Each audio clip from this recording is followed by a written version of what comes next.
Hi అండి, అందరికీ నమస్తే. Welcome to Nagamani Reddy channel. ప్రతి వంటలో అది లేకపోతే జరగదు అని వంటింట్లో మహారాణిలాగా వాడుకునే కరివేపాకు అందరికీ తెలుసు కదండి. ఈ కరివేపాకు లేనిది అసలు మనం ఏ కూరలు వండలేము. కానీ వండిన తర్వాత కరివేపాకు తీసి పక్కన పడేస్తుంటారు. కానీ మన పూర్వీకులు ఈ కరివేపాకు గురించి ఎంతో విచితంగా తెలుసుకున్నారు కాబట్టే మనకి వంటింట్లో తప్పనిసరిగా వాడాలి అని చెప్పారు. దానిలో ఉండే ఏ విటమిను, ఐరను, కాల్షియము చాలా మంచిది కదండి మన బాడీకి. దీంతో మనం ఎక్కువ తెచ్చుకున్నప్పుడు ఇలా నిలవ పచ్చడి కూడా చేసుకోవచ్చు. దానికోసం ఈరోజు నేను చేసిన పచ్చడి చూడండి, మీకు తప్పనిసరిగా నచ్చుతుంది. ఎలా నా ఛానల్ కనుక కొత్తగా చూస్తుంటే సబ్స్క్రైబ్ చేసుకుని బెల్ దగ్గర ఆల్ టచ్ చేయండి. నేను పెట్టే సింపుల్ హెల్త్ రెసిపీ చూడొచ్చు. అలాగే నచ్చితే మీ ఫ్రెండ్స్కి రిలేటివ్స్కి షేర్ చేయండి. ప్రతి ఒక్కరూ చేసేసి దాన్ని మనం ఫస్ట్ ముద్దలో తినండి. నోరు ఊరించే కరివేపాకు నిల్వ పచ్చడి అండి.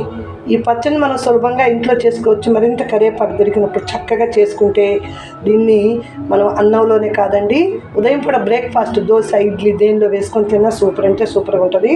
అదే కాదు, ఫస్ట్ ముద్దలో తింటుంటే కళ్ళు మసకలు ఉన్న వాళ్ళకి కానీ, మోకాళ్ళ నొప్పులు ఉన్న వాళ్ళకి కానీ, ఎముక పిష్టి తక్కువ ఉన్న వాళ్ళకి, రక్త శరీర దద్దులు అలాంటివి వస్తున్న వాళ్ళకి కూడా ఈ విటమిన్లు చాలా మేలు చేస్తాయండి.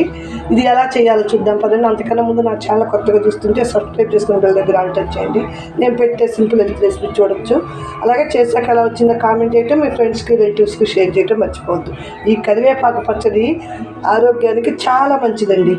ఈజీగా దొరికే కరివేపాకే కాబట్టి తప్పనిసరిగా మీరు ట్రై చేయండి. ఇక ప్రాసెస్లో వెళ్ళిపోదాం పదండి ఫ్రెండ్స్. దానికోసమని చూసారా ఎంత కరివేపాకు ముగ్గురు ఆకు తీసుకున్నాను. అలాగే ఇక్కడ మనం కరివేపాకు కరివేపాకు పచ్చడికి చేసుకునేటువంటి అన్ని వస్తువులు తీసుకున్నానండి. ఆవాలు, జీలకర్ర, ధనియాలు, మినప్పప్పు, శనగపప్పు, మెంతులు, బెల్లం, అలాగే చింతపండు, ఉప్పు, కారం, అసలైన కరివేపాకు. ఇవన్నీ రెడీగా పెట్టేసుకుంటే ఈజీగా చట్నీ చేసుకోవచ్చండి. దీనికోసం ఇంకొంచెం మనకు ముఖ్యమైనది నూనె కావాలి. ఫస్ట్ ఇవన్నీ వేయించేసేసుకుందాము. మనం ఆకుని వేయించి పక్కన పెట్టుకోవాలి. ఫస్ట్ ముందుగా ఒక పెద్ద బాండి పెట్టేసుకొని దానిలో ఒక 2 గరిటెల నూనె వేసుకుందామండి. దీనిలో ఆకు అంతా ముందు వేయించి పెట్టుకోవాలి. శుభ్రంగా కడిగి కొంచెం కడంతా ఆరిపోయేలాగా చేసినటువంటి ఆకు అనమాట. ఇది కొంచెం అంతా వేగాలి. అంటే మరీ పొడికి వేగినట్టు కరకర వేగక్కర్లేదు, కానీ పచ్చివాసన లేకుండా, తడి లేకుండా మనకు నిల్వ పచ్చడి కాబట్టి ఇలా చక్కగా వేయించేసేసుకోవాలి. ఈ పచ్చడి మనం ఒకసారి చేసి పెట్టుకుంటే 2-3 నెలలు ఈజీగా తినేసేయచ్చండి. ఈ కరివేపాకు వల్ల మన కళ్ళకే కాదు, జీర్ణశక్తికి, రక్తశుద్ధికి, A vitamin, C vitamin, K vitamin ఇవన్నీ ఉండే ఆకుకూర కరివేపాకు ఎక్కువ దొరికినప్పుడు, ఎక్కువ జనరల్గా మరి పల్లెటూళ్ళల్లో అయితే బాగా దొరుకుతుంది. చక్కగా ఒకసారి చేసి పెట్టుకున్నాం అనుకో, దీన్ని దోశల్లోకి, ఇడ్లీలోకి, అన్నిటిలోకి యూజ్ చేసుకోవచ్చండి. అన్నంలోనే కాదు అన్నిటిలో తినడానికి పనికొచ్చింది. ఇది మెల్లగా మొత్తం వేగించేసేద్దాం. ఇలా మందపాటి బాండీలు అయితే కనుకండి మాడిపోకుండా చక్కగా వేగుతుందన్నమాట. ఇదంతా కూడా నూనెలో, మళ్ళీ నూనె సరిపోదు అనుకుంటే ఇంకొక గంటి కూడా వేసానండి. ఆకు ఎక్కువైంది కదా అని.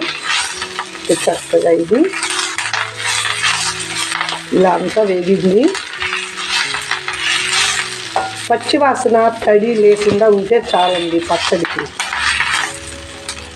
అదే కార పొడులు చేసుకునేటప్పుడైతే మెత్తగా పట్టుకుంటే క్రంచీగా అయిపోయేటట్టు వేగాలి.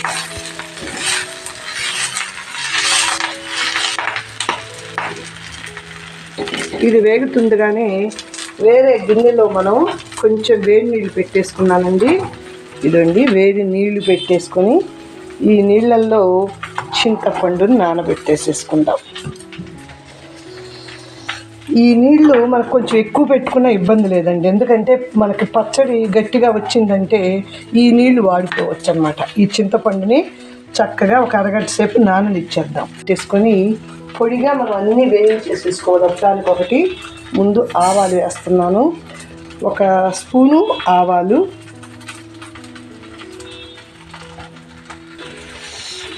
బాగా కొంచెం వేగాయి అనుకున్నాక మనం మెంతులు కూడా 1 స్పూన్ వేసేసుకుందామండి.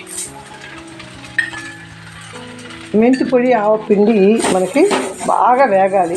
ఆవాలు వేగలేదనుకోండి, మెంతులు ఎక్కువ వేయకపోతే కొంచెం చేదు అనిపిస్తుంది, అందుకని ఎక్కువసేపు వేగాలి. ఆకు కూడా బాగా వేగిపోయిందండి. ఇక దీన్ని మనం స్టవ్ ఆపేసేసుకొని పక్కన పెట్టేసుకున్నాం. ఈ వేడికి ఇంకాస్త మగ్గుతుంది. చూడండి, ఆకంతా బాగా మగ్గిపోయింది. ఇక స్టవ్ దించి పక్కన పెట్టుకున్నాం. ఆకుని చూడండి, కొంచెం మెంతులు కూడా రంగు మారినాయి ఇప్పుడు ఎర్రగా. ఇప్పుడు మనం కొంచెం ధనియాలు కూడా వేసేసాం.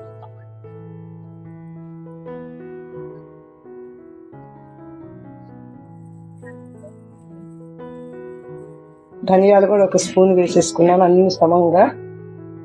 ఇవి కొంచెం దూరగా వేగిన తర్వాత మనం చల్లార్చి మెత్తగా పొడి కొట్టేసుకుంటాం.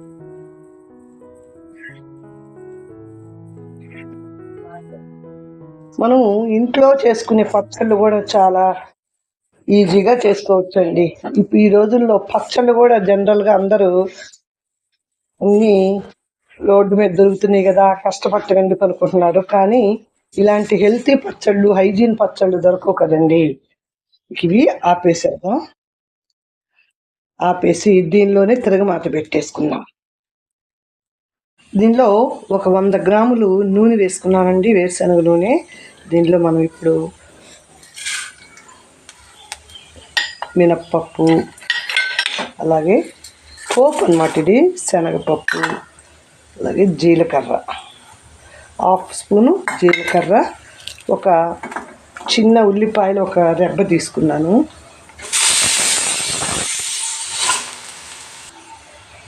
ఇప్పుడు దీనిలో ఒక 3-4 ఎండుమిరపకాయలు కూడా వేసేసుకుందాం. చివర్లో వేసుకుంటే మాడిపోకుండా ఉంటాయి. అలాగే కరివేపాకు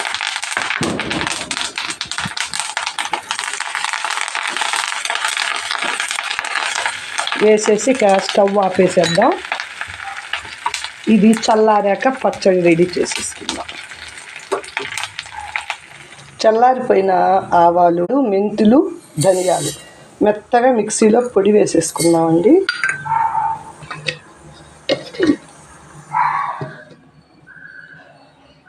చూడండి, మెత్తగా చక్కగా పడిపోయింది కదా. ఇప్పుడు దీనిలో మనం వేయించి పెట్టుకున్నదంతా చల్లారిపోయింది. కరివేపాకు మొత్తం దీనిలో పచ్చడిగా నూరేసుకుందాం. మిక్సీలో వేసేసే పేస్ట్ లాగా వేసేసుకుందాం.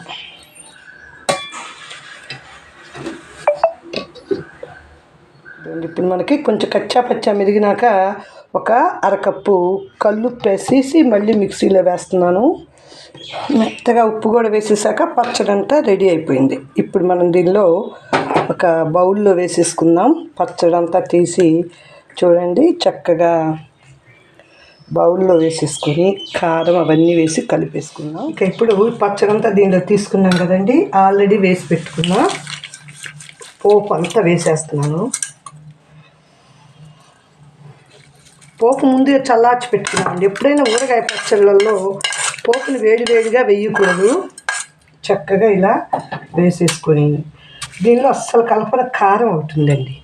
కారం కూడా ఒక 3/4 కప్పు తీసుకున్నాను. కారం అంతా కలిపేసేద్దాం.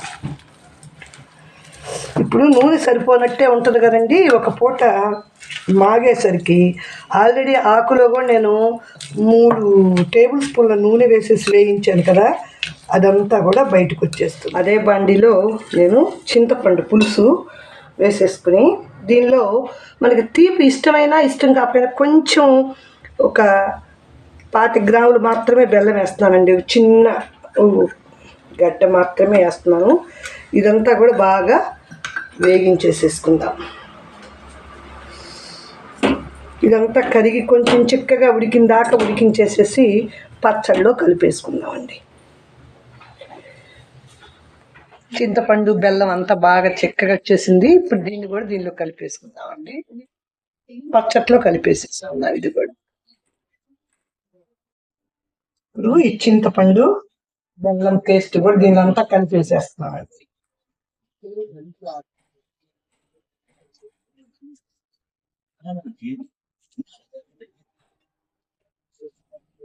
ఇదంతా కలిపేస్తే పులుపు కొంచెం తీయగా పచ్చడి చాలా టేస్టీగా ఉంటుందండి.